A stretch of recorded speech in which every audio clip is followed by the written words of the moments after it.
Hey friends, in a lovely surprise move, as often seems to be the case, Wizards of the Coast has dropped another playtest on us, and so here we are to just quickly pull it apart and see what's changed. Let's take a first look and dive in together. So, according to this, we are looking at changes to the Barbarian, the Druid, the Monk, and we're also seeing some pretty hefty spell changes in this particular playtest where they're trying out some new things for some old favorites, revamping a little bit of a buff into healing and doing all sorts of nonsense all over the place. We're going to go through and quickly look at each of the three classes that have seen changes. Then we'll look at the spells section, but from what I can tell, there doesn't seem to actually be any changes to the feats and rules glossary and weapons, except that they are there. At least there's no changelog in it, so without doing a careful comparison, that's not what we're here for today. Today we're just going to dive in and take a look at the nitty-gritty of the in-your-face dirty changes.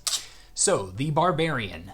This time around, our Barbarian updates include rages, recovering a expended rage whenever you finish a short rest right from the get-go.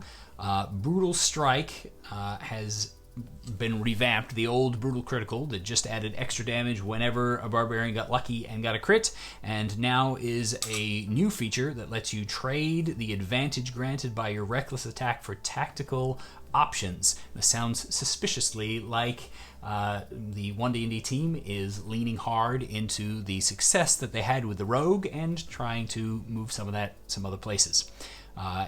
Improved Brutal Strike expands the options of your Brutal Strike features at 13 and the 17th. Persistence Rage now restores all uses of your rage once per long rest, and Unconscious instead of Incapacitated shuts off your rage. We'll see how that goes. Well, let's get down and take a quick look. Everything else has stayed the same, including the number of rages per day, etc. The Rage feature continues to be in weapon using strength or unarmed. The extra damage is still no longer against it is still viable for ranged attacks as well as melee ones. And where's our extra rage? Number of days equal to the rages column, and 1 when you finish a short rest, all when you finish a long rest. So essentially, Barbarians are going to have unlimited rages as long as, of course, you can get that many short rests. Personally, this is not necessarily breaking everything for Barbarians, but I feel like Barbarians had a pretty awesome little mini game of managing their resources, so I'm concerned that we might be tipping that too far in an attempt to give a boost to the marshals. I'd be interested to hear what your thoughts are on that. I have watched a bunch of Barbarians go from first level all the way up to 20th level, but I haven't played one past 5th or 6th level personally in the last handful of years. So if you're constantly running out of rages, I would love to hear about it. If you're not and you feel like you didn't really need the boost, but it's nice to have, I'd love to hear that too. What are your thoughts about rages changing? We're still keeping Weapon Mastery, no other major changes until we get down to this Brutal Strike. So now instead of dealing an extra dice of damage when we get a crit, even the play-tested previous version where they were talking about adding a d12 every time you get a crit, no matter what kind of weapon you happen to be using, now if you use Reckless Attack, you can forgo advantage on the next attack roll you make on your turn with a strength-based attack. If that attack hits, the target takes an extra 1d10 damage of the same type dealt by the weapon or unarmed strike, and you can cause one Brutal Strike effect of your choice with the following options. Forceful Blow pushes 15 feet straight away from you, and then you can move up to half your speed straight towards the target without provoking. Hamstring Blow, their speed is reduced by 15 feet. So right off the bat, I feel like the two options that they've got there are a little bit lackluster as being on on exactly the kind of brand we're looking for. Forceful Blow has a lot of options. Pushing 15 feet on an attack is a big move, particularly since it does say that you're foregoing advantage on your next attack roll. It doesn't say anything about any kind of extra cost, which means that you could do this twice in a round, and you could potentially be moving a full extra movement forward and pushing your target 15 feet, 30 feet in one round while you chase after them, or don't, because it is a can, so you can pick either way, and either way you're not provoking opportunity attacks. Forceful Blow is powerful, awesome, and definitely gives Barbarians even more movement around the field and the ability to push their foes around, which probably was kind of lacking in the Barbarian, considering that they're supposed to be the big brawny guy. I feel like it's very on brand to shove and push people around. I feel like Hamstring Blow, anytime you give somebody in melee the ability to reduce somebody's speed by a not complete amount, you're not necessarily doing a huge big difference. I suppose it would mean that if you could push them away from somebody they were trying to get to and hamstring them, it would reduce the likelihood that they would leave you, and so it could make you a little bit more sticky as a tank. But 15 feet off of a lot of monsters, particularly when they can just turn and eat you instead, is not necessarily... I feel like that one could use some tweaks, a little bit of a buff, maybe. But the overall idea of Brutal Strike, I love. I think this is a great thing for Barbarians to be able to start getting options in their later game, where instead of just hitting things, they're on top of whatever subclasses, abilities they've been getting at 3rd and 6th level. They're now getting a cool set of options available to them at 9th, and they get to have another play, another nuance to an ability that's already pretty awesome. The way that it is worded, it says you can forego advantage on the next attack roll in order to, and if you hit, you deal the damage. There's some real weird stuff going on with exactly how the wording of that plays out at the table, and I'm not sure how much I like it. For instance, if you have advantage from multiple sources, the way this is worded, you would forgo all advantage. That's not necessarily a bad thing, but I'm not sure whether it's as intended or whether it's necessarily a good thing, depending on how we want to layer that game for people. The other thing is that it does say, so you forego advantage. What if you have disadvantage and advantage from multiple sources and you forgo advantage? Are you able to forgo advantage when technically you have neither, because you've got disadvantage and advantage, even though you're using your reckless attack, which normally would give you advantage in order to offset those penalties? How does that play in together, and how does that interact? I'm not entirely positive the way it's worded. I think the way it's worded that it would require you to be able to actually count as having advantage, but it's not necessarily spelled out in the way they worded this. Now, I think that is a salvageable ability that has great promise, and I hope they go with it.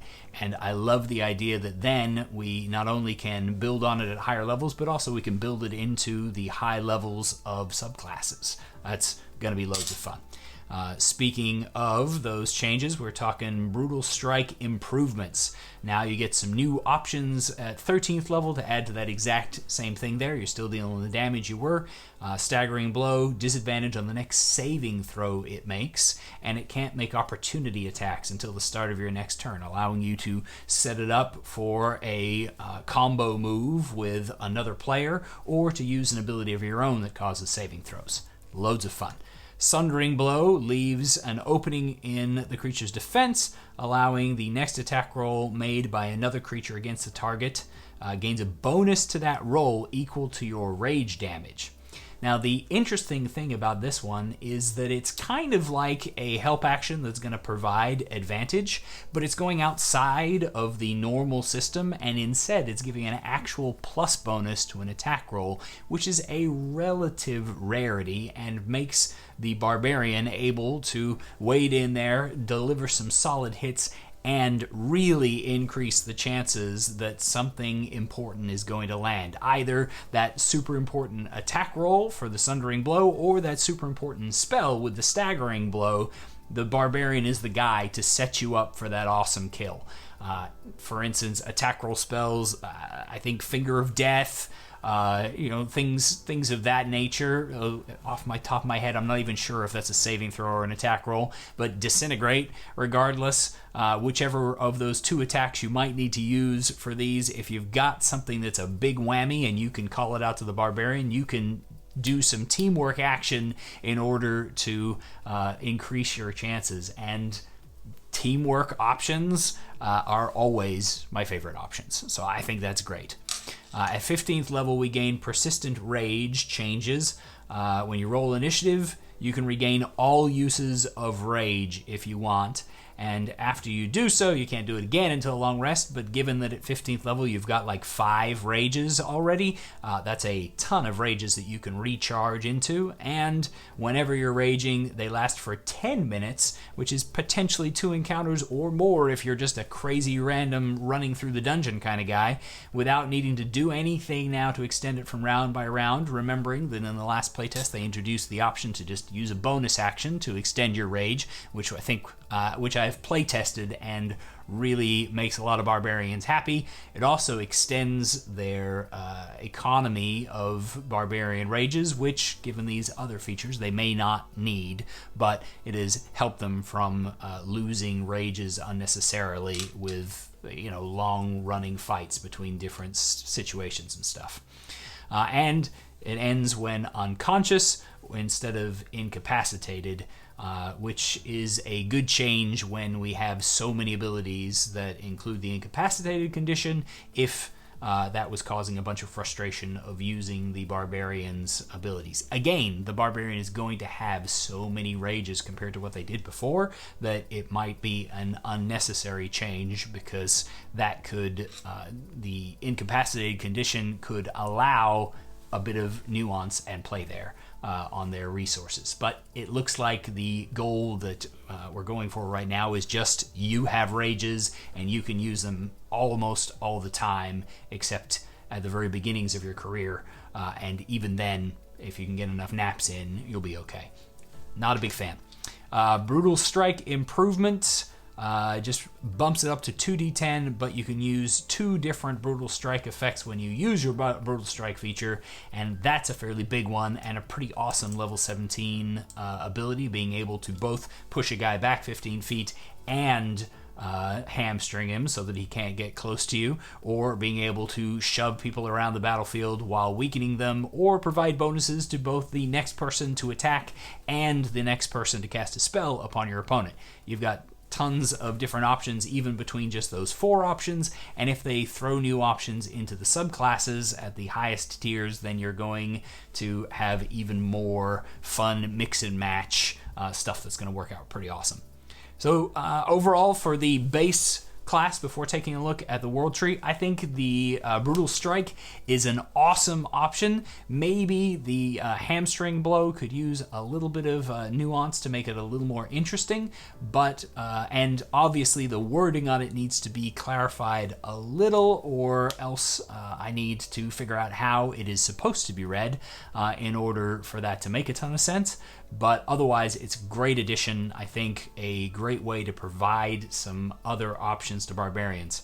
I give that a solid B+, while my thoughts regarding the near unlimited rages, similar to the near unlimited wild shapes of the Druid in the last playtest, are just a little bit less excited, just because if there's no resource to manage, that's where Dungeons & Dragons shines, is in allowing people or requiring people to manage resources. Anyway, in this one here we have one Barbarian subclass, the Barbarian of the World Tree, which has had some pretty big updates here. Vitality of the tree now gives temporary hit points to the Barbarian. Branches of the tree activates at the start of a creature's turn instead of the end, and range is increased to 30 feet. The Barbarian can choose to reduce the speed of a teleported creature to 0.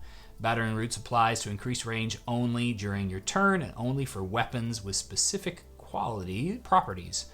The feature now clarifies you can potentially use 2 mastery properties in one attack. Interesting. And Travel on the Tree is redesigned to allow you to teleport yourself while your rage is active, as well as to teleport yourself and your allies a greater distance once per rage. Alright, so we pretty much have to look at everything in this one in order to figure it out. Vitality of the Tree. When you activate your rage, temporary hit points equal to your barbarian level. Relatively minor, though I suppose you could just keep re-upping your rage in order to get more temporary hit points, but it's probably not going to play out that way because it's not a big enough chunk of temporary hit points to be worth doing except at really high levels, and even then it's kind of a nyeh. We'll see. Life-giving force at the start of each of your turns while your rage is active. Choose another creature within 10 feet of you to gain 10 temporary hit points. To determine the number, roll a number of d6 equal to your rage damage bonus and add them together. And when your rage ends, they vanish, which is pretty important because otherwise you could rage at the beginning and dump out 2d6, 3d6, 4d6 worth of temporary hit points on everybody around you and then just go sailing off into things. Either way, still, every round being able to give one creature that many temporary hit points that they can use as a buffer is a pretty stinking cool tanking ability. Because it's d6 based on those, doesn't have any additional plus bonus on that one. It's a lot less egregious than the Twilight Cleric, that's for sure, and I think is probably a reasonably balanced way to make your Barbarian able to provide tanking buff to people around. While your rage is active with Branches of the Tree, if a creature starts within 30 feet of you, you can use your reaction, so once per round, to summon spectral branches around it. Saving throw equal to your strength based off of your strength modifier, and it's their strength save, or they are teleported to an unoccupied space you can see within 5 feet of yourself. The space the target teleports to must be on a surface that supports it, and you can reduce its speed to 0 until the end of its current turn. Something that they are noting here in the voluntary failing of a save is that they're clarifying in the 2024 handbook that you can voluntarily fail any saving throw instead of only those inabilities that say so, which is a great point to put right here, as it's basically pointing out that you can use your reaction to snatch a friend from 30 feet away from you to right adjacent to you to, again, tank by pulling somebody out of danger and putting them behind you so that you are the guy in danger, or you can attempt to snatch an enemy and drag them up into your clutches and reduce their speed to 0 so that they have no choice but to batter against your temporary hit points and your rage-infused self so that you can take the hits for your friends. Total tank move. Very cool. Battering Roots.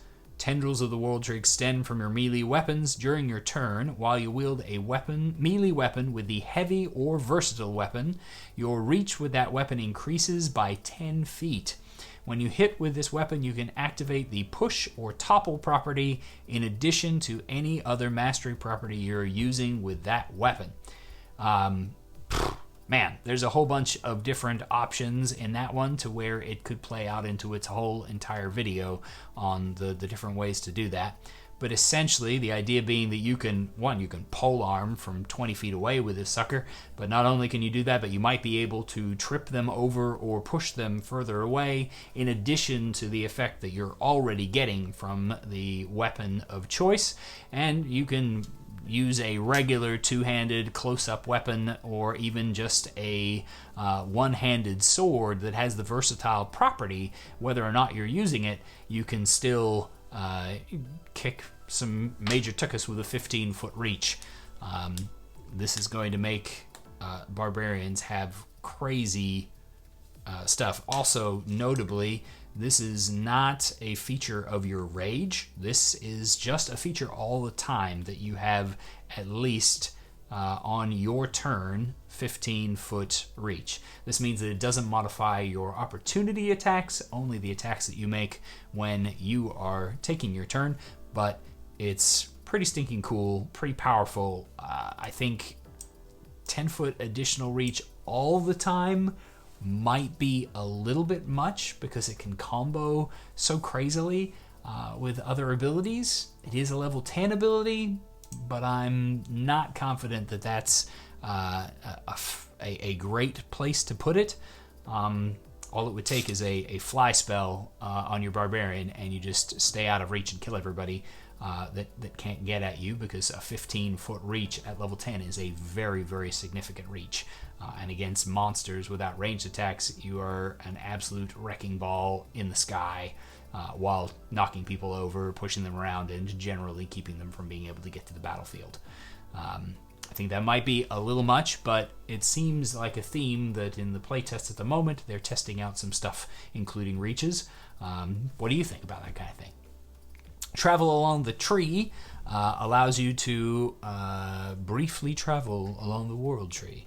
When you activate your rage, and as a bonus action while it's active, you can teleport up to 60 feet to an unoccupied space you can see. Pretty much everybody seems to be able to teleport nowadays. It's a big thing that people are excited about, I guess, but it is going in a lot of different places. But this Barbarian is definitely unmatched for being able to move, reach you, and stop you from doing things. In addition, when you teleport using this feature, you can bring up to 6 willing creatures who are within 10 feet of yourself, and the range you can teleport increases to 500 feet. Each creature teleports to an unoccupied space of your choice within 10 feet of your destination space. You can teleport other creatures with you only once per rage. Okay, so this is a 500-foot dimension door. Does require you to see the end result. You can't go through any kind of object that stops your sight. But you can essentially bring yourself plus 6, your entire group, if they're within 10 feet of you. So you cluster together and you can group teleport 500 feet once per rage. Only once per rage, which means you can do it at 14th level like 5 times straight in a row, and soon thereafter at the beginning of a combat you can recharge all of those and be able to do that again. That is a heck of a lot of teleportation on a level 14 Barbarian, but it compares to a lot of other abilities that are out there at high levels. By that point you're talking 7th level spells.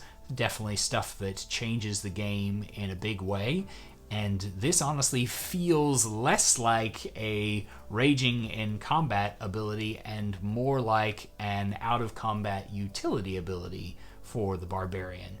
And while I know we all are looking for more of those, I'm not sure that 500-foot teleports is the answer, but by that level it's overcoming things that would probably be manageable with spells by any other way. And it's pretty stinking cool from a theme thing.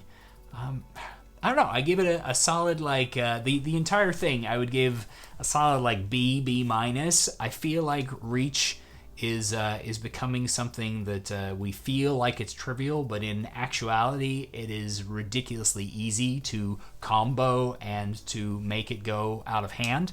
And that kind of sets back the Path of the World tree a little bit for me.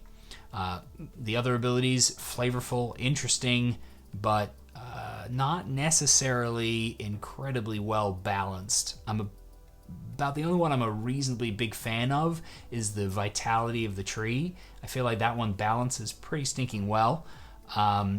Meanwhile, branches of the tree is probably okay. It's pretty close to being balanced in one way or another.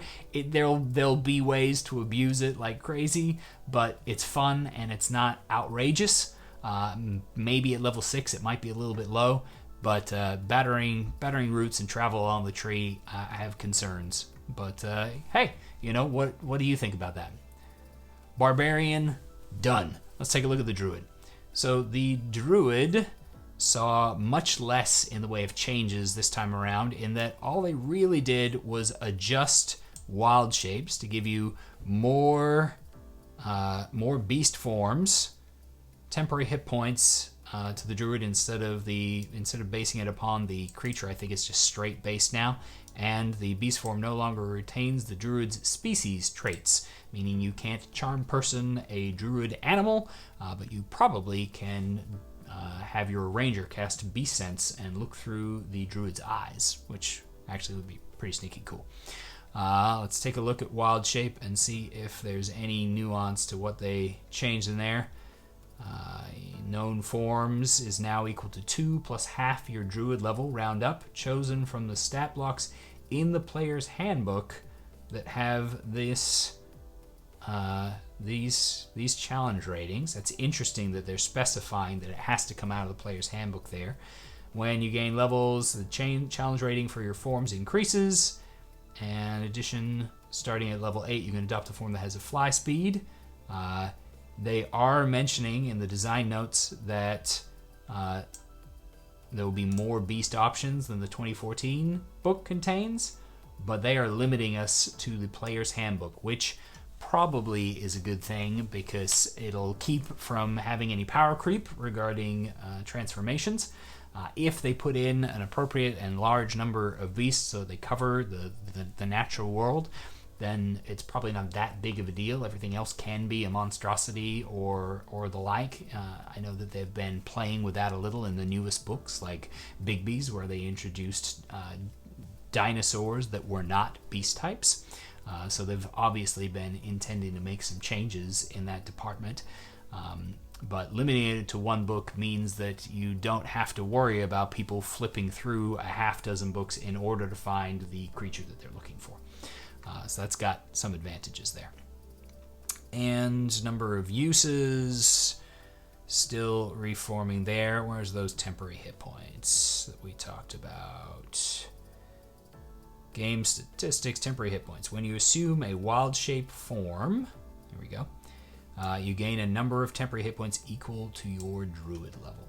Considering that they have made it a first level spell slot in order to transform to do a wild shape again with no action required, 20 at top level 20 hit points for a first level spell slot is a total no-brainer to be able to just keep shape-shifting round after round after round. At lower levels, it's obviously not quite so quite as big a number, but it's still very impactful throughout. It does mean that at super low levels, your temporary hit points are going to be really low. Like you're only getting, when you can first wild shape, at second level, you're only gaining 2 temporary hit points for turning into an animal form, and that definitely makes lower level druids that are not of the Circle of the Moon significantly more fragile, even though they don't lose their shapes when they're doing these changes now. They don't lose their shape when they lose their temporary hit points. So they're able to hold it even if they take a bunch of damage out of their actual hit points. The number of temporary hit points is pretty low at low end. Wild Resurgence still gives them the ability to just no action required, jump it up in there. I've playtested these rules reasonably significantly. We had a Circle of the Moon druid run through and do all the stuff, and Wild Resurgence, personally, while I think it's awesome that they get tons of different options and they can do the cool transformation scenes that are just transform after transform after transform, with all of the temporary hit points that came from it for the Circle of the Moon and the wide variety of shapes that could be used and the just crazy number, the crazy ways that those could be applied, the Druid became a very like one-man show, and it was kind of like this particular player was pushing it in that direction, and it left a bit of a sour taste in the rest of the team's mouths that the Druid was always the right guy for everything that was going on. Whether or not that's something that we're okay with or we want to adjust, your mileage may vary. Something to think about. The Circle of the Moon also saw a redo in this one. Circle Spells is a new feature that provides spells you always have prepared and can cast in wild shape form. The fact that you can do it in wild shape form, that might actually be new. Circle Forms, formerly Combat Wild Shape, has been streamlined to determine your AC and the number of temporary hit points gained. The AC thing really was a pain in the butt when you were trying to do it before, particularly since Most of the time you had your armored druid who got the free medium armor proficiency, which was one of my things that I was definitely wanting to see disappear. But they had their shield that did not count, but their armor did count. So you couldn't just replace their armor class with the armor class that they had on their character sheet. You had to have an extra armor class laying around to determine their armor class, which is probably still going to be the case, but it was just a little bit weird on how it interacted. It wasn't a big deal. Just subtract 2, not a big deal. But it was one extra step and thing. So we'll see what they've done with that. Lunar form, improved circle forms lets you add your wisdom modifier to your constitution saving throws while in wild shape form, which means your wisdom modifier added to the constitution saving throw that you're making, you're getting a instantaneous big boost to your concentration checks is really what we're talking about here. Which, since you're going to be in the thick of things, it does suck to be that guy in the thick of things taking hits and not being able to make decent concentration checks. So it will probably feel really good to have that boost for a Circle of the Moon Druid, but I don't really feel like they needed a ton of boosting. So let's take a look. Lunar form lets each of your wild shape attacks deal extra radiant damage, meaning every attack is getting extra damage, not just one. That's something worth noting. So, circle spells. You always have these spells ready, which is pretty standard for the circles, and you can cast them while you're in a wild shape. We're now doing Cure Wounds, Moonbeam, a new spell, Starry Wisp, Vampiric Touch, Fount of Moonlight, which is new, and Dawn, which is ironic when you're a moonlight guy and you can suddenly create sunlight. That's an odd choice. But you can cast those, and you can do it while you are in whatever form you want to be in. Your challenge rating is equal to Druid level divided by 3, standard. Your AC is now 13 plus your Wisdom modifier until you leave the form. So we still have to track a separate second armor class, but at least the putting it together is pretty stinking simple. But yeah, we have to track a second armor class in order to be able to do the moon thing, which we had to anyway before, and now with a solid wisdom modifier, a moon druid is likely to have a pretty significant AC. 18, like plate mail on a bear, is pretty stinking impressive. Temporary hit points are 3 times your druid level. I want to say in the last document it was 4. Was it 4 in the last one? Let's see. We had playtest 6. Oh, already on druid. Let's see. In playtest 6, our wild shape, we need Circle of the Moon. Circle of the Moon, combat form, temporary hit points equal to the form's hit points or 3 times your druid level. Okay, so the only real change here, whichever one was lower, the only real change here is that if you took a form that had less hit points, now you get the bigger number instead of the lower number, and you always get, you now always get 3 times your druid level.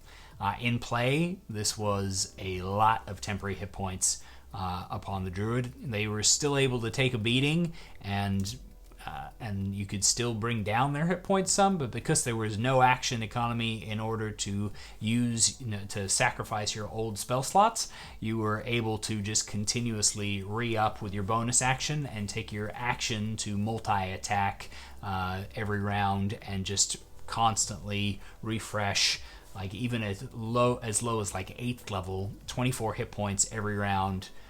Is a ridiculous amount of hit points for a first level spell slot, and it just gets worse the higher level you go. Personally, I hate this.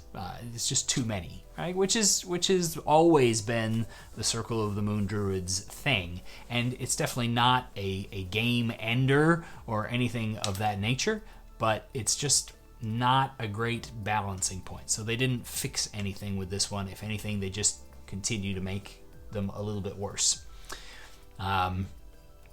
Improved circle forms. While in wild shape, you gain the following benefits. Okay, radiant damage. Each of your attacks now deals radiant damage. No, instead of. That's not the one they changed. Okay, they changed that by adding the wisdom modifier. We pretty much talked through that. It's pretty much concentration saves. Moonlight Step, left that one alone. Lunar, each of your attacks deals an extra 1d10 radiant damage on a hit. This is not going to move the needle tremendously. Probably, depending on the forms that they put out there, I wouldn't expect there to be too many animals that can take more than 3 attacks in a round, giving a potential 3d10 extra damage at 14th level. We can compare that back to the Barbarian, which soon after that is getting an extra 2d10 on every attack if they're using their sweet new feature, plus some extra cool stuff. A little bit extra radiant damage is probably not going to be a big deal, but it will be a good deal for the Moon Druid, who has, from their standpoint, classically been a little bit low on the damaging deal, even though they have unmatched options, tons of hit points, tanky as all get out. I've definitely heard a few people like sort of sad-facing as they can't deal enough damage to compete with some of the other people on the field. This brings them a little bit closer in addition to having all of those other benefits. All told, Druid changes are kind of a big meh for me, with way too many. They got tons of options for the wild shape and practically unlimited wild shapes with loads of hit points. The Circle of the Moon is just outrageously powerful, great tanking ability, loads of awesome options, and they'll finally be able to keep up on the damage front as well, just letting them do all sorts of crazy things. Though I still think the funniest one is the idea of having a sunlight producing spell on the Circle of the Moon Druid. That's just cute. We'll check out those other spells in the spell section. Monks. Let's do it. The monks have seen the return of monk weapons. The martial arts die applies to both unarmed strikes and monk weapons. Okay, so whatever their martial arts die is how much damage they do with those weapons. That's fair. Bonus unarmed strike is no longer tied to the attack action, potentially meaning that no matter what you do in a round, as a bonus action, you can punch a fool.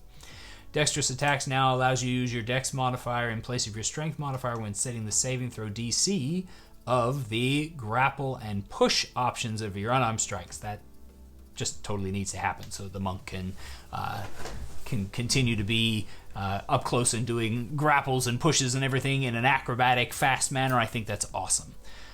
Weapon mastery, cut. Not for the monks. Interesting. Monk's discipline, formerly martial discipline. I like that better. I know that's a small thing, and we were talking about last time on this how the flavor that was just sort of an old hangover, wasn't necessarily the greatest option and the like. But these Monk's discipline, uncanny metabolism, deflect attacks. At least, perfect discipline, again, instead of formerly perfect self. I don't remember that one, what they did on there, but uncanny monk's discipline, those kinds of things sound more like an ability that belongs in a monk instead of just an ability that belongs in a fighter, like martial discipline did. That was just weird. Anyway, total tangent. Redesigned to have options that don't require spending discipline points. This will make some monks happy. Uncanny metabolism moves to level 2 and regains discipline points when you roll initiative, as well as regaining a number of hit points. Deflect attacks now also works against melee attacks, and the damage of the reaction now includes your dexterity modifier. This one here I pre-read, and it is a big issue. That one's one we're going to want to talk about. Stunning Strike now deals force damage if the creature succeeds on the saving throw. Okay, so we've got a bonus prize, essentially. If we don't manage to stun them, at least we get to do some extra damage. Heightened Discipline is a new feature that increases the effects of Flurry of Blows, Patient Defense, and Step of the Wind. Nice. Self-Restoration now allows you to remove some conditions at the end of your turns. Okay. Deflect energy now also works against melee attacks. Superior defense can now be activated at the start of your turn instead of using an action or a bonus action. Okay. And Perfect Discipline now gives you expended discipline points if you have 3 or less. Okay. And Body and Mind is the new level 20 ability. All right, let's take a peek. That's a lot of changes. All right, so starting off with martial arts. Simple melee weapons, martial weapons that have the light property. Those are all considered monk weapons.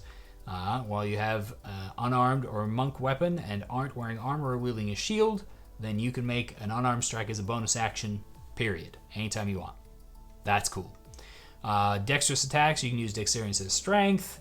In addition, when you choose grapple or shove, you can use dex mod instead of strength. That's awesome. Very, very cool. You get a d6 for base damage, even if you're using a d4 weapon to start you off. That's pretty cool. And it goes up as you go up. So whatever weapon you choose for the theme that you want, doesn't matter.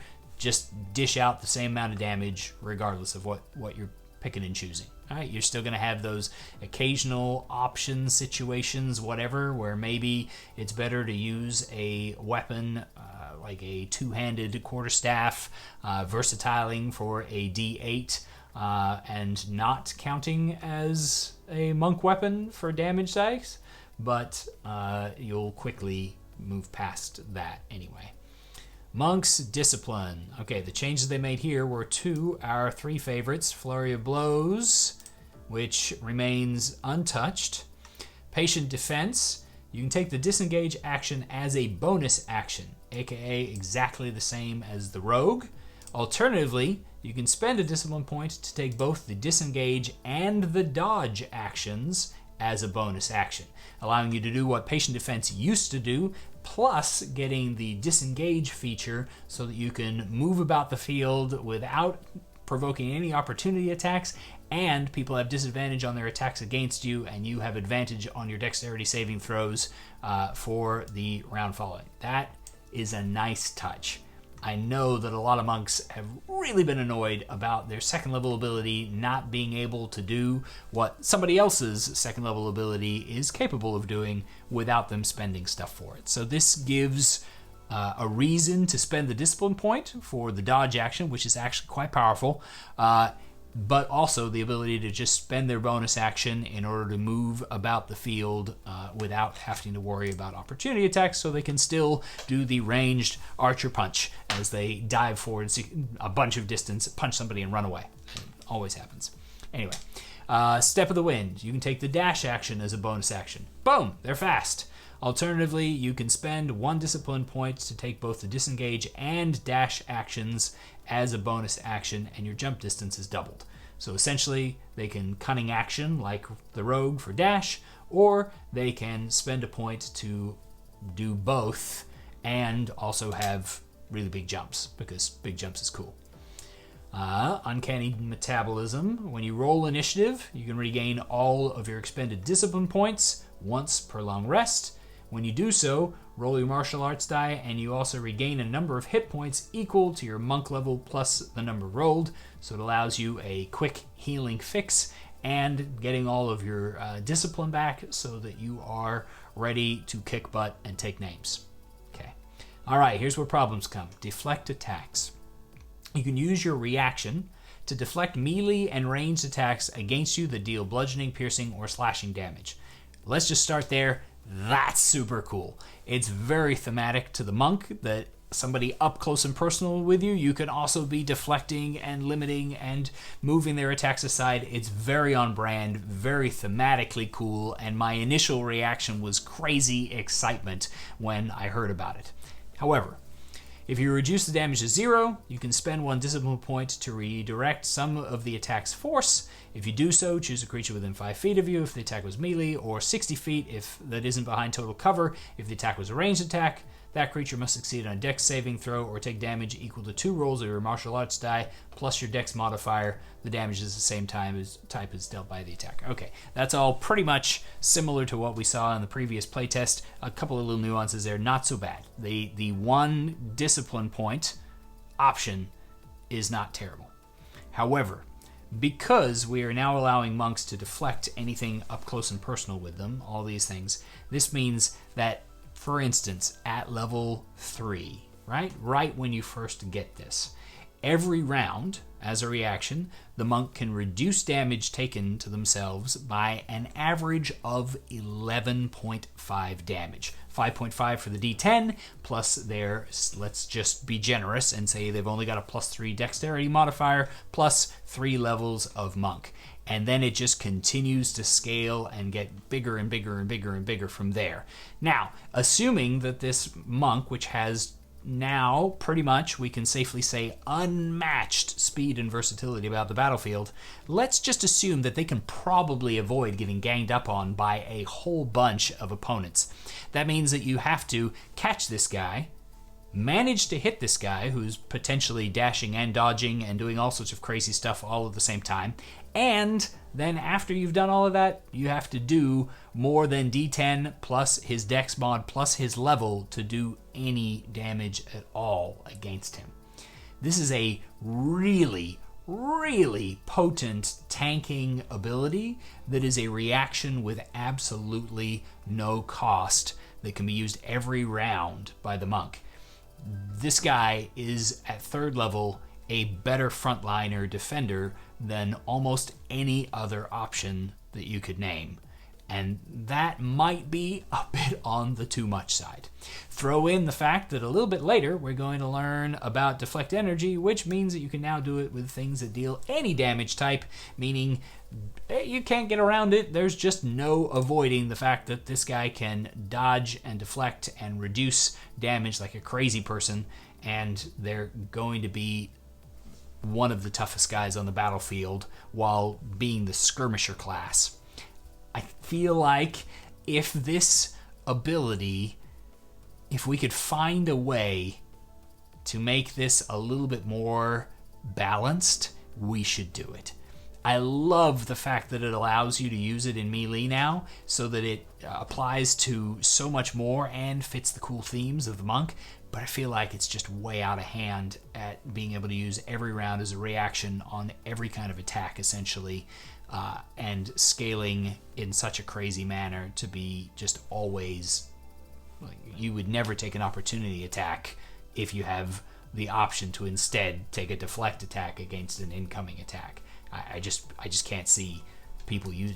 I would probably see my monks ignoring opportunity attacks of people running away so that they can be sure that they have the ability to deflect attack in case I'm sneaking something past them and going to hit them from behind.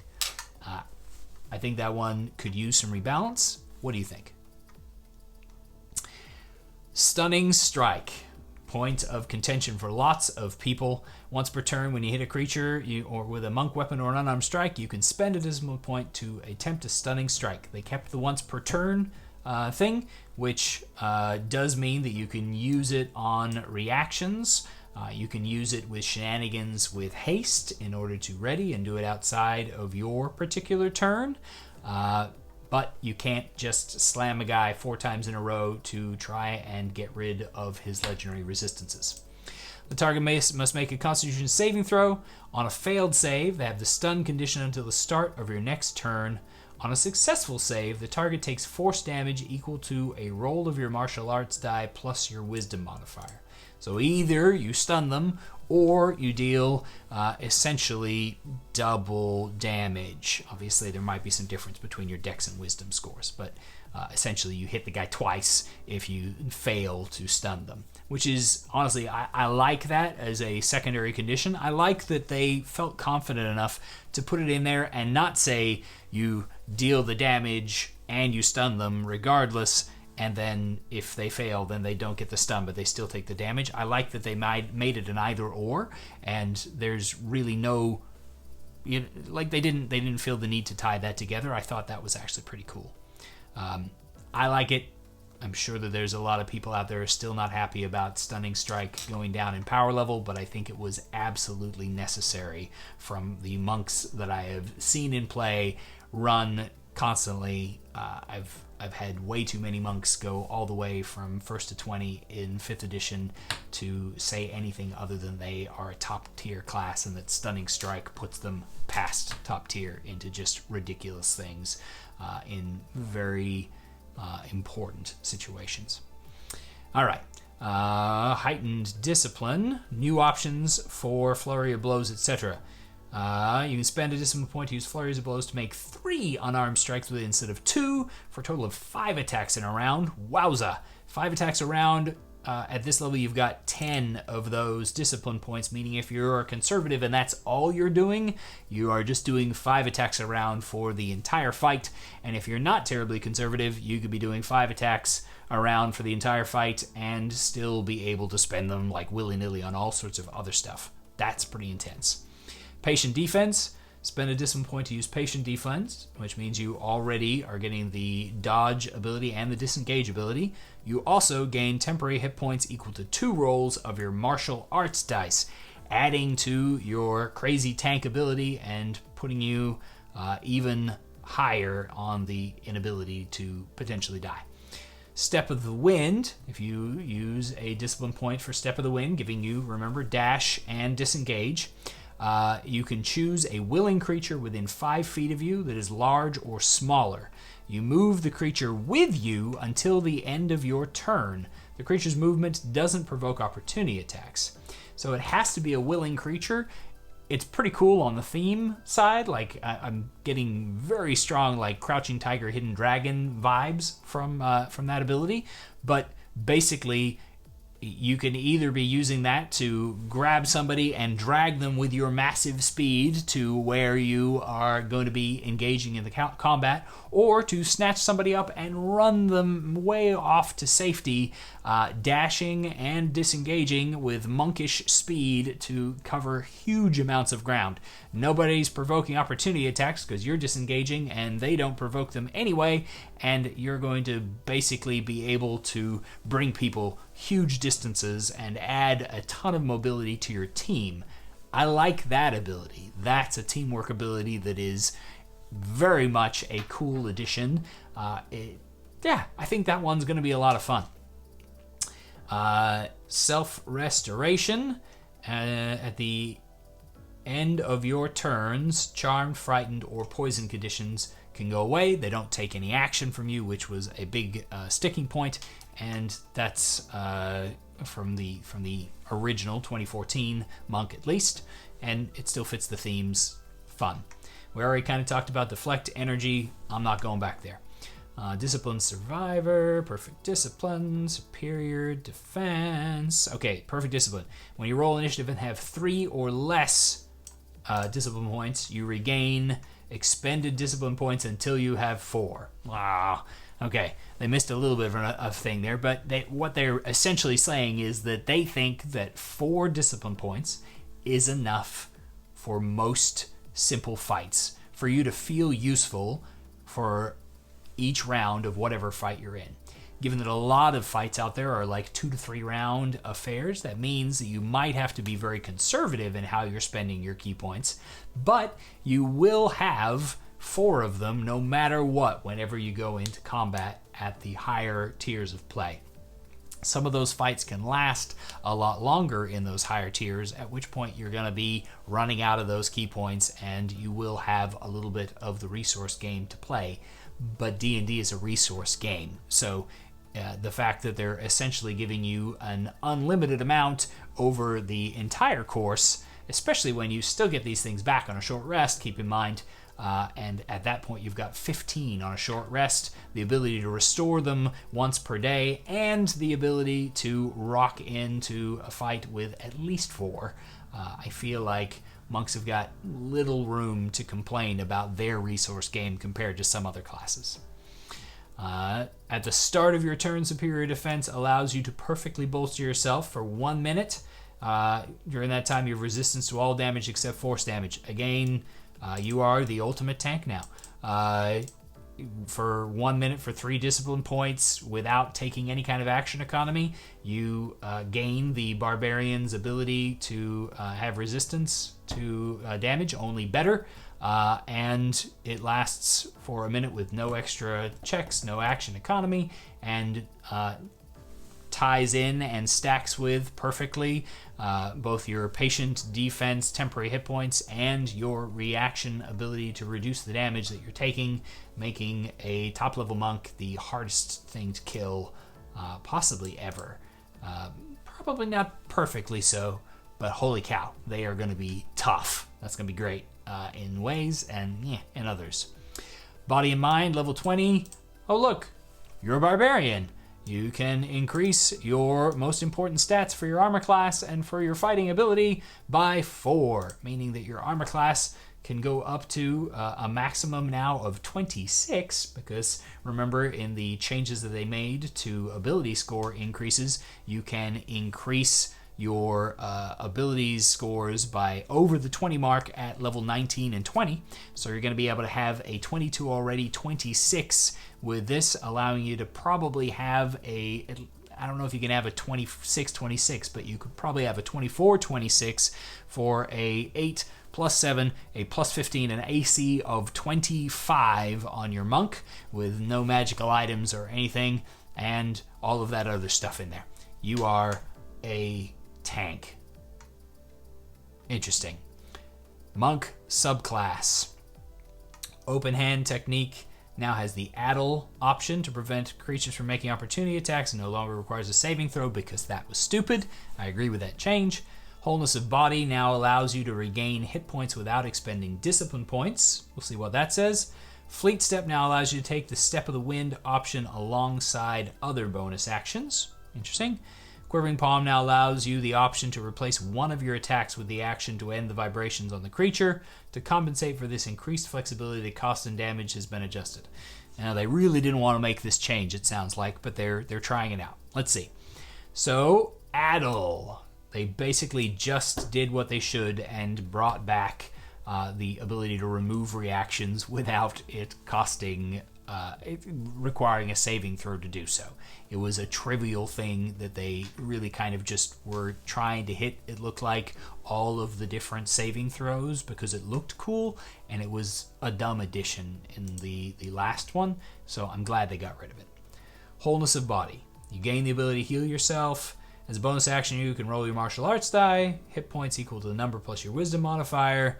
You can use this feature number of times equal to your wisdom modifier, and you regain all expended uses when you finish a long rest. So they just changed it so that it was tied to your wisdom modifier for a number of times instead of tying it to your discipline points. So it'll make that ability go a little further in some ways and a lot less further in others. You'll no longer... if that was left at discipline points, it would probably be even more outrageous in how that would play in with all the cool tanking abilities that you have, allowing you to just heal with all your discipline points, take a nap, and then heal some more. But wisdom modifier per day, that's a fairly minor ability, not too bad. Fleet step. When you take a bonus action other than Step of the Wind, you can also use Step of the Wind as part of that bonus action. This means that anytime you're doing anything with your bonus action, which remember, you can always make an attack with your bonus action now.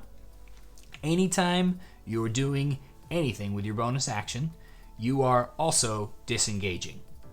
So you are pretty much permanently disengaged as long as you remember to spend a bonus action before you try moving through somewhere where you're going to get hurt, which is easy to do. Since it says you can use bonus Step of the Wind as part of that bonus action, you can also probably spend I'm sorry, I did misspeak. Step of the Wind is the dash action, so you're always dashing. Unless you also want to spend a discipline point, then you're disengaging and dashing. So, a warrior of the hand is a warrior who is always dashing.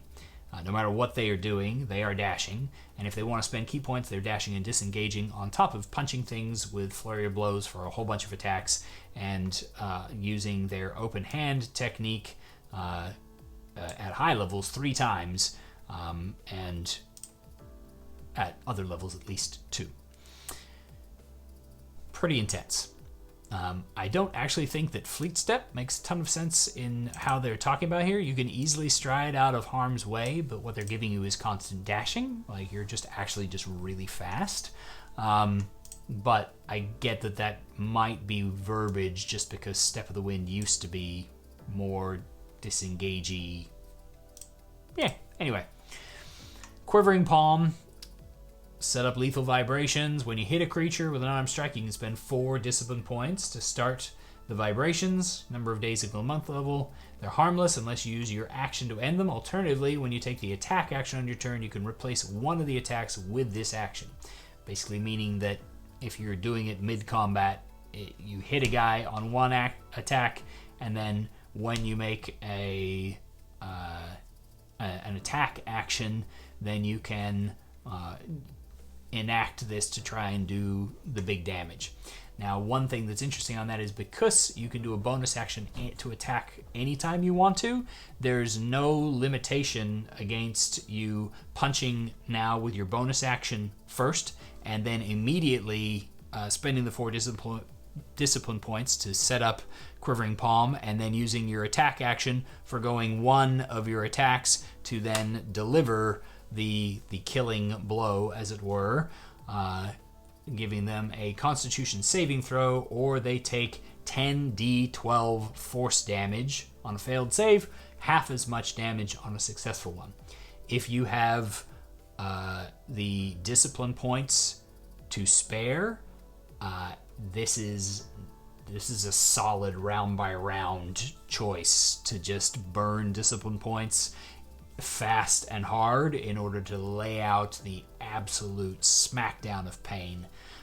By this level, you could be spending 1 discipline point for your bonus action to punch the guy 3 times, then set off your Quivering Palm for 10d12, take half, then punch the guy a second time because you had extra attack, so you might as well. So 4 attacks and a 10d12 force damage, half damage on a successful saving throw, con save of doom.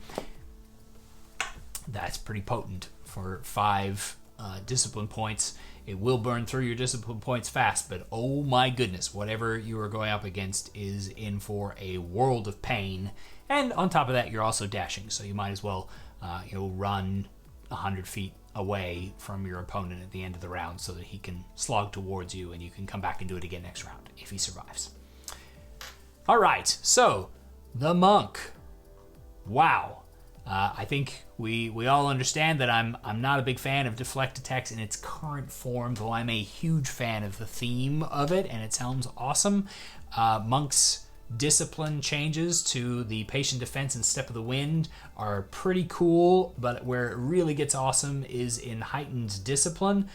Patient defense and step of the wind, particularly Step of the Wind's improvement, is really, really cool.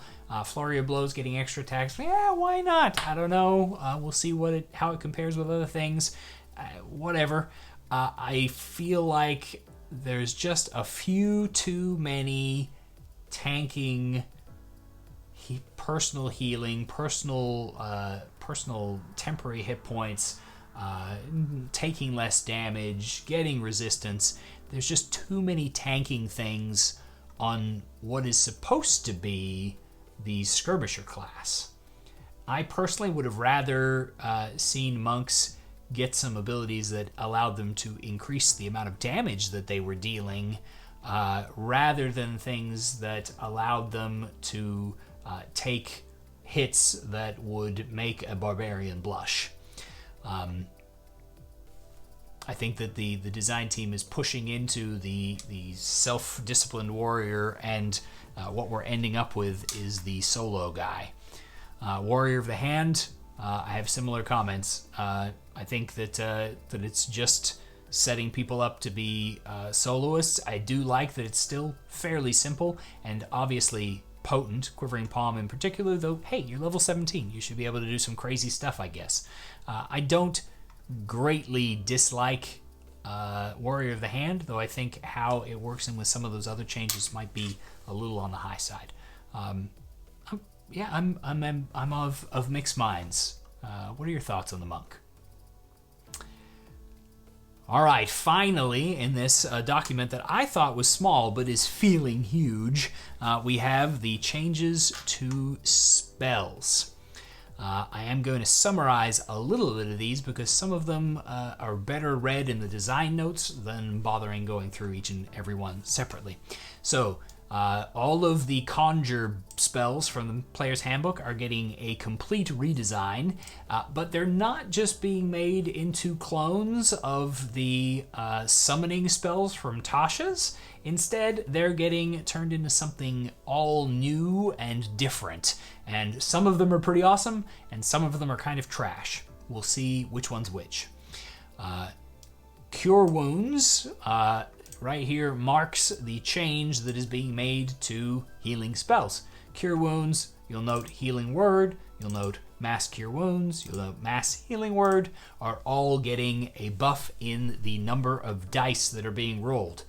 Cure Wounds is doing a 2d8, and every increase in level is now adding another 2d8, meaning that you're literally doubling the amount of dice that are involved, though you're still keeping a wisdom modifier or other modifier, depending on your class, added to that. This is an interesting change that could go a long way. Now, admittedly, 1 dice extra doesn't seem like a whole heck of a lot, but when you're dropping a 5th level Cure Wounds for 10d8, that right there is something that will switch things around in the game. If you also happen to be a Life Cleric or one of the other subclasses that has great boost capability to increase the kind of spell that you're putting out there, Cure Wounds might become a viable combat tactic instead of a resource management tool later, or a whack-a-mole.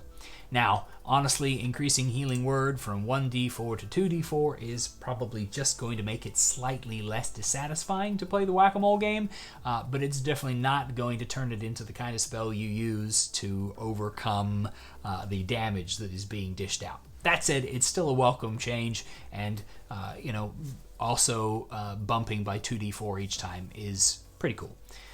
Mass Cure Wounds, an extra 2 dice for it. That's definitely not a bad thing. Mass Healing Word, 1 extra dice for it. Personally, I think a Mass Healing Word probably could have done with a little more of a boost rather than just 1 extra d4.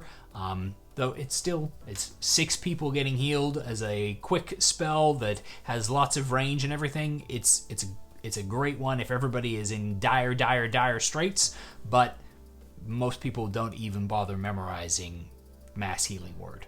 So, that tells you something. Power Word Fortify is a new spell for bards and clerics, and it is a buffing monstrosity. We'll go check that out. And Starry Wisp is a new cantrip for bards and druids. All right, so conjure spells. Let's take a look at what we can conjure up. Conjure Animals summons a swarm of nature spirits, large in size, so they take up a space. It says that they're spectral animals. It says that they appear in an unoccupied space. It says that they're a swarm. It doesn't necessarily specify whether or not they count as a creature and that people can or can't pass through, whether they have difficult terrain when they pass through the exact slot. That needs to be clarified. But what they do is, while they last, you choose what they look like. When a creature hostile to you enters a space within 10 feet of the swarm, keep in mind, 10-foot square, and then 10 feet around that, giving it a fairly hefty footprint of, if we're using WotC math of every square is 5 feet, even on diagonals, you're looking at a 30-foot cube that you can put on the battlefield. When a creature comes into that 30-foot cube for the first time on a turn or starts its turn there, you can make a melee spell attack against that creature. On a hit, the target takes 2d10 radiant damage plus your spellcasting ability modifier. Now, keep in mind, nowhere in there did it specify anything about an action. which means that if you drop this down in the midst of a group of people, 30-foot square, the 10 feet around all the outside, all of those guys, if you can manage to line that up, every one of them takes a spell attack roll to do 2d10 points of damage plus your ability modifier, and you can move this sucker every time you move for no action up to 30 feet to an unoccupied space you can see, which the way it's worded there, it just disappears, reappears, so it doesn't have to path through stuff that might be in the way, can't be blocked. And while you're within 10 feet of the swarm, you have advantage on strength saving throws, just as a fun side benefit as all the little animals pick you up and keep you on your feet. This spell is really, really good, but then again, Conjure Animals was really, really good. It was just also really, really obnoxious to run. This one, probably significantly less obnoxious at the table, as you don't have to find a bunch of tokens for 8 giant owls and then do all of their attack rolls and worry about who is in flank and who isn't in flank and their flyby and where they end up and all that three-dimensional movement. Holy cow. Conjure Animals, the new version, way easier than that. Still a very potent spell. Might be potent enough to qualify as a really strong third level option, definitely competing with a lot of the great spells that are out there. Solid spell. And you can buff it to increase the damage by 1d10 for each spell slot above level 3. That might be the most outrageous part of it, because, I'm just saying, a 9th level one that's got an extra 6 for 8d10 points of damage with no action being taken in that part, moving around the battlefield just absolutely wrecking fools, would be a pretty amazing 9th level spell slot. Conjure Celestial is a 7th level conjuration, and basically creates a pillar of light, 40 feet tall, 10-foot radius, making it a 20-foot across circle there, with bright light that is not sunlight or anything special, and whenever you move, it moves up to 30 feet. When a creature enters the cylinder for the first time on its turn or starts there, you can bathe it in one of the following lights.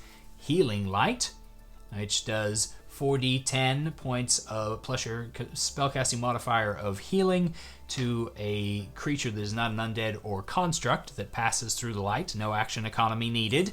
4d10, 4d12 plus spellcasting modifier. Can only apply once per casting of the spell, which is a big limiter, but it is still a lot of healing that you could potentially pass out. There's no limit to how many creatures, meaning if you pop that in front of an army in a little pass, they can all run through and get a nice big heal. But that's probably not what's going to actually happen. Searing Radiance. Creature makes a dexterity saving throw or takes 8d12 radiant damage on a failed saving throw, half as much on a successful one. This one doesn't have any limitations about doing it over and over again, and you get to move this thing all the time, which means you can just shine a spotlight on the battlefield and deal 8d12 radiant damage on every bad guy in a 20-foot across, 20-foot diameter circle, and half as much on a successful one over and over and over again. And when you need to heal one of your crew that's in there fighting, you can just pop the heal off in there for no actions too. That is a really strong spell. 7th level does put it into the kind of space that works, and you can upcast it for the extra d12s, which, as you might imagine, when you're already starting at 8, going to 9 and then 10 with a 9th level spell, is nice, but it's not really that big a deal. It's not bad. I mean, shoot, why not? Extra dice, but I'd probably use it as a 7th level spell slot. I would probably not upcast it terribly often. Still, very strong spell. Here's one that's kind of dumb. I thought this was funny. Conjure Elementals, 5th level spell. Summoning an elemental spirit that fills a 10-foot cube. Again, we haven't qualified what fills means when it comes to movement and stuff. When a creature hostile to you moves within 5 feet of the spirit, you can make a melee spell attack against that creature. On a hit, 8d8 damage determined by the type of elemental. If the target is large or smaller, is also pulled into the cube and has the restrained condition. At the start of each of its turns, the target must make a strength saving throw against your spell save DC. On a success, it frees itself. At the start of its turn. Keep that in mind. On a failure, the target takes 4d8 damage of the same type as spell attack, and the target can only have one creature restrained at a time. So here is why this particular ability is kind of dumb compared to these other ones. Okay? For one, there is no ability in here to move this after you have cast it compared to the other ones. So you conjure an elemental spirit that just stands there. On a second one, even if you summon this elemental spirit right next to a fool, the creature hostile to you moves within 5 feet of the spirit, meaning it needs to move next to the spirit in order for you to get to make your melee spell attack. So if it starts next to it, it does not move next to it. We've already clarified that plenty of times for other spells, meaning that he can then just leave and not go near you. So the only way that this spell is useful is if you can put it somewhere where people are going to have to come to it and go past it to do stuff. That's the only way that this spell is going to get a bunch of play, like be able to do a cool bunch of this damage and battering and stuff.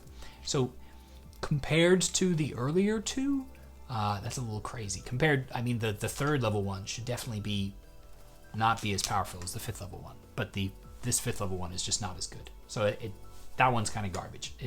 I think that one needs reworking.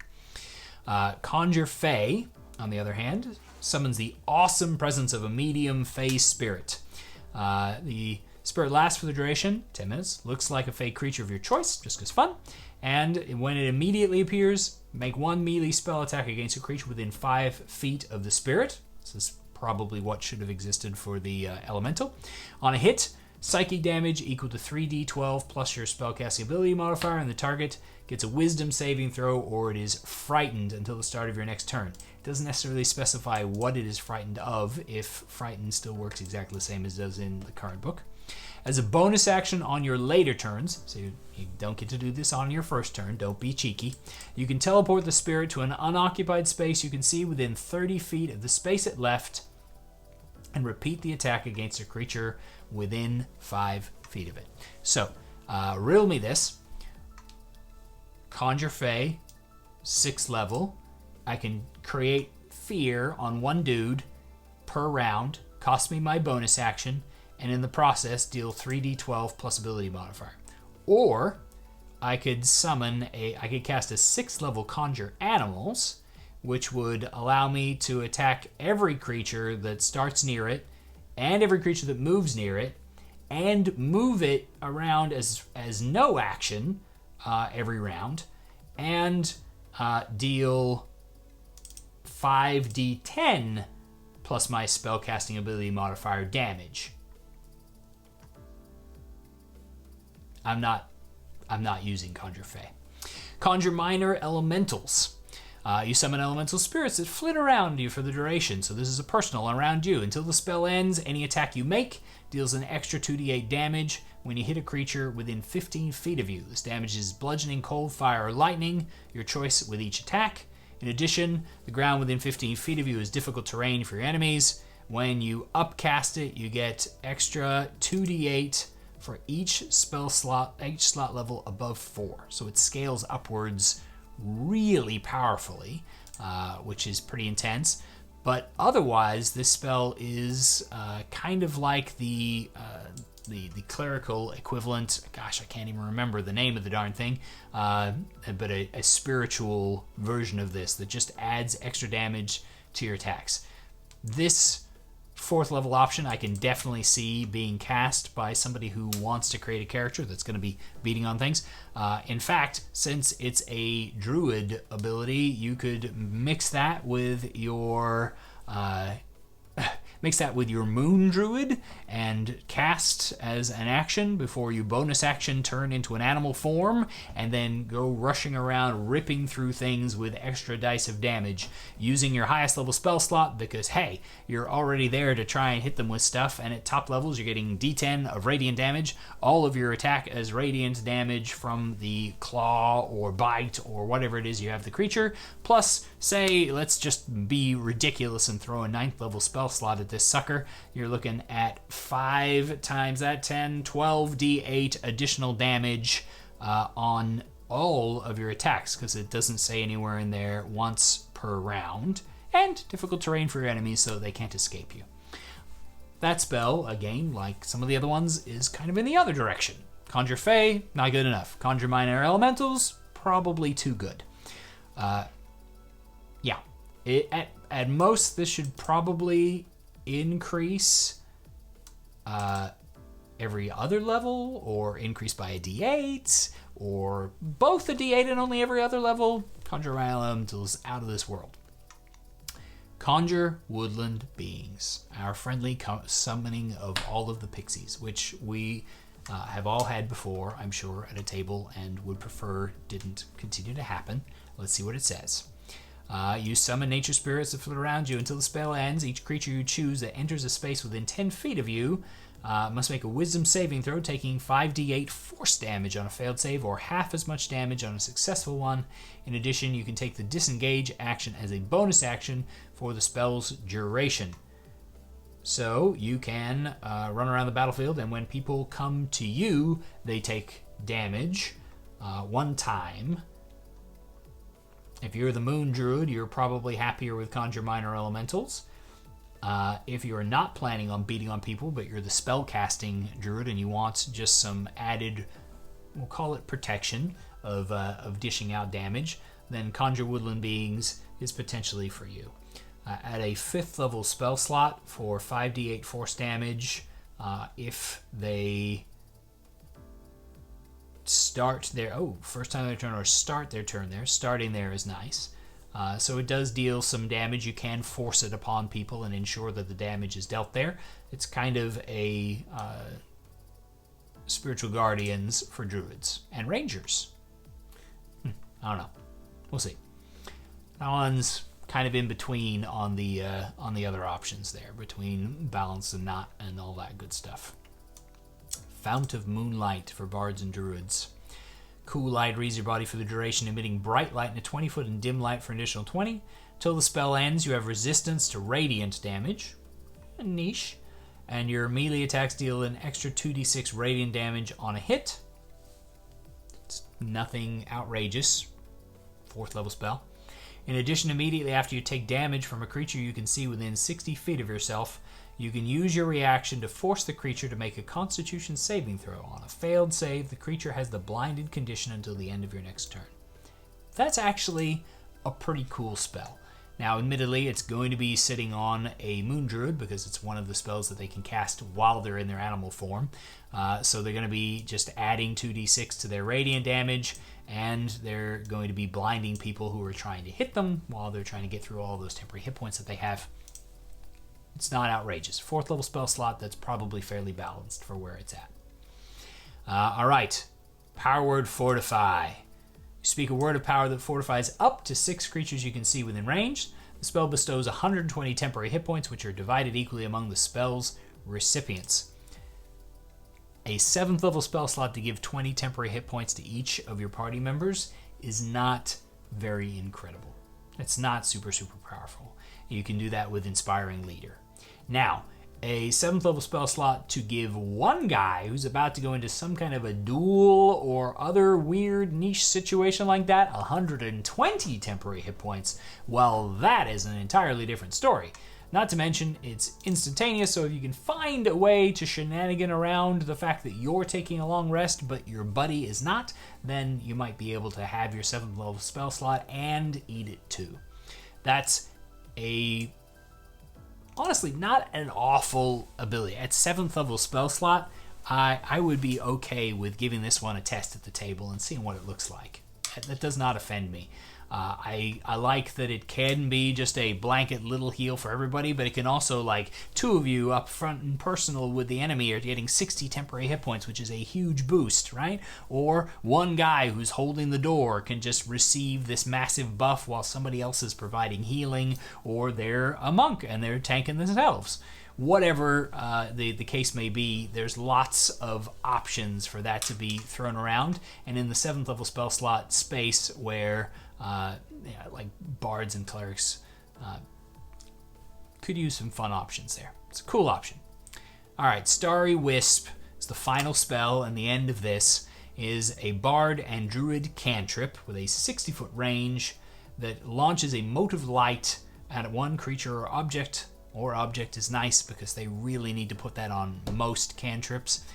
Make a ranged spell attack against the target. On a hit, it takes 1d8 radiant damage, and until the end of your next turn, it emits dim light in a 10-foot radius and can't benefit from the invisible condition. It's cute. The lack of invisibility is kind of niche. The light is a little bit niche. If it had a 120-foot range, I would like it more. But at a 60-foot range, it's not going to replace any of the top tier cantrips that are out there, but it's probably not a terrible option for druids, and it's definitely not a terrible option for the poor bard who is always kind of lacking something in that department. And again, we're just sort of sticking with this theme of radiant damage, probably because we've got druids in this book, so we're just really having fun with that.